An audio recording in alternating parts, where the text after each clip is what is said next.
Microsoft recently held their 20th anniversary stream to celebrate 20 years of Xbox and therefore 20 years of Halo, and rumours had been circulating the weekend before related to an early launch of Halo Infinite multiplayer, and it actually happened.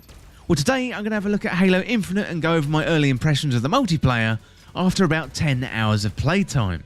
Well, Halo Infinite's multiplayer has been released early and it's a nice surprise, even though it was slightly spoiled over the weekend before. Keeping something 100% secret these days is really tricky. However, I'm not really sure there was someone out there that was 100% confident of the release. If you're like me, you may have heard the rumours, but I was really doubtful that it was actually going to happen. But saying that, it was a perfect time, So it was Xbox and Halo's 20th anniversary, plus Battlefield 2042, perhaps had the worst launch possible the weekend before.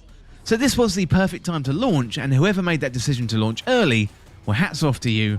And Halo Infinite does have a beta badge at the moment, and it is its first season, Heroes of Reach, and that has officially kicked off, and it's going to run until next May in 2022.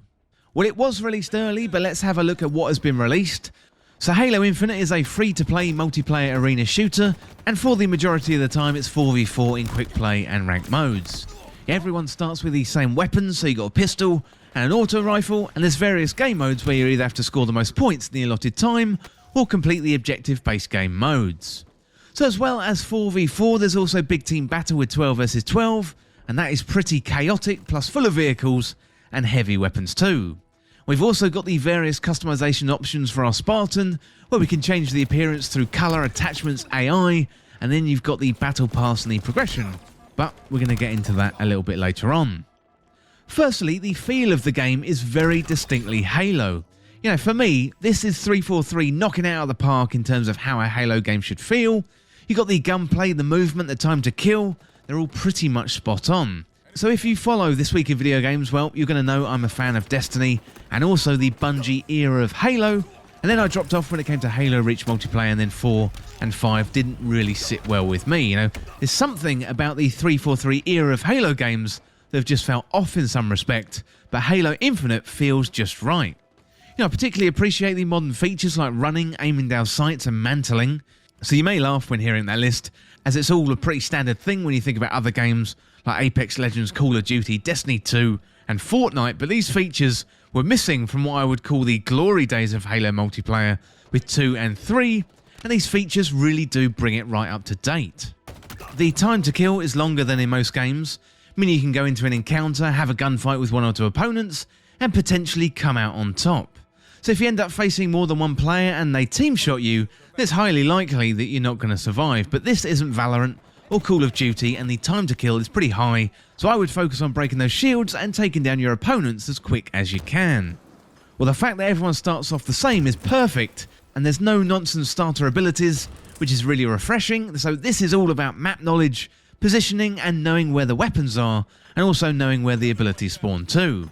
Abilities aren't too oppressive, and you've got things like a shield that you can throw down, the repulsor, which allows you to reflect grenades, plus if you use it against the ground, you can actually jump up high into the sky.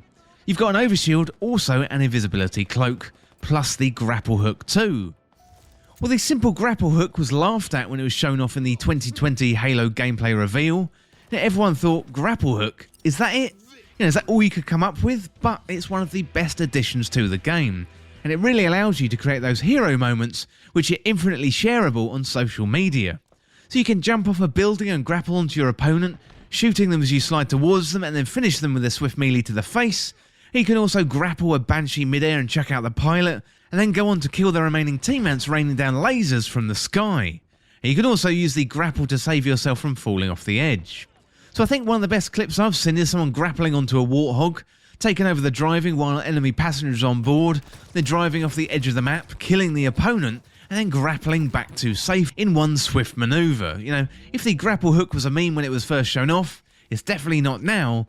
It has to be one of the best features added to the game. So Halo Infinite does have a few game modes to start off with, which are split between quick play and big team battle. So within quick play, this is split further to Capture the Flag, Oddball, Slayer, Fiesta. You've got Stronghold 2. So Capture the Flag is we have to get the opponent's flag and return it to your base. We're trying to stop the enemy team from doing the same thing. Oddball is where you have to hold a skull and accrue points to win.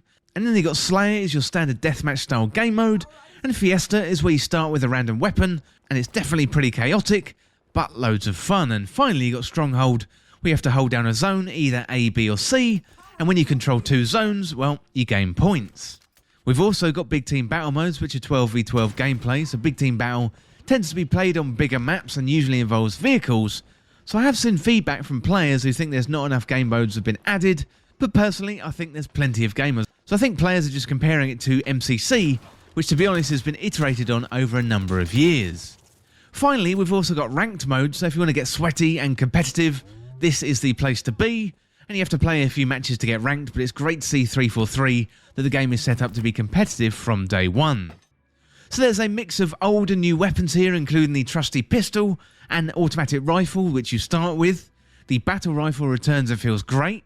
You've got the classic rockets, energy sword and carbine too. Plus you've got some new weapons, including the shot rifle, the mangler, disruptor, bulldog, heatwave, stalker rifle, skewer, cinder shot, and also the ravager as well. So you've got plenty of classic weapons to get nostalgic about, but also loads of new weapons to play with as well. So Halo Infinite has events too, and the first one kicked off on the 23rd November and runs until the 30th, and the first event is called Fractures Tenrai, and the introduction of the event brings its own battle pass and loads of cosmetics, which includes some awesome looking samurai style armour. So as well as your regular battle pass, the event introduces a dedicated event pass, which you then have to progress to unlock the cosmetics. Well, unfortunately, the progression in Halo Infinite is in a tough place at the moment due to the slow nature of progression, so Fractures Tenrai also brought Fiesta with it, which is a fun, albeit a little chaotic game mode, where you spawn with random weapons. Yeah, it's fun, but a little bit frantic. The main sticking point with the launch at the moment has been the progression of the Battle Pass, and this has been further exacerbated by the seasonal event. So 343 wanted the progression of the Battle Pass to be directly related to challenges, which would reward the amount of XP per challenge completed. Well, the feedback from the audience was immediate, and progression was too slow, and the challenges forced you to play a particular way, and there was no way to passively earn XP through just playing. So 343 have been on a short break since the launch, as I imagine they've been crunching really hard to get the game out on time, and unfortunately for 343 a bunch of feedback has come in from the audience related to progression and cosmetics, and their inbox is going to be bursting at the seams when they get back from their well-deserved break. So I think in the grand scheme of things, it's a pretty good problem to have. You know, the worst case scenario would be the community complaining about the gameplay, the gunplay and the feel of the game.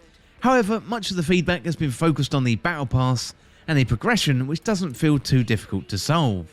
You know, there's going to be a number of short-term fixes, and then 343 have already responded by making XP available by playing matches. And it does look highly likely a wholesale revamp of the Battle Pass system is needed, but it is encouraging that 343 have said they're open to feedback and working with the community. You know, I think it could be a whole lot worse for 343. The reviews for the most important aspect of the game, like gameplay, are pretty glowing, and hopefully through feedback and iteration, they can get the Battle Pass back on track. Well, that is it for my early thoughts for the Halo Infinite multiplayer. After about 10 hours of gameplay, I'd love to hear what you think on patreon.com/thisweekinvideogames. It'd be great to hear what you think of this revamped version of Halo, and was it worth the wait? Well, that is it for my thoughts on Halo Infinite multiplayer, and as always, thank you so much for watching. Hit that subscribe button down below and subscribe to This Week in Video Games. If you want to join the community, check out the Discord link in the description, or you can follow me on Twitter at TWIVG Podcast. If you enjoyed this video, found it useful, liking and sharing the video would really help me out. Otherwise, check out the other videos on the channel. Thanks again. I'll see you soon.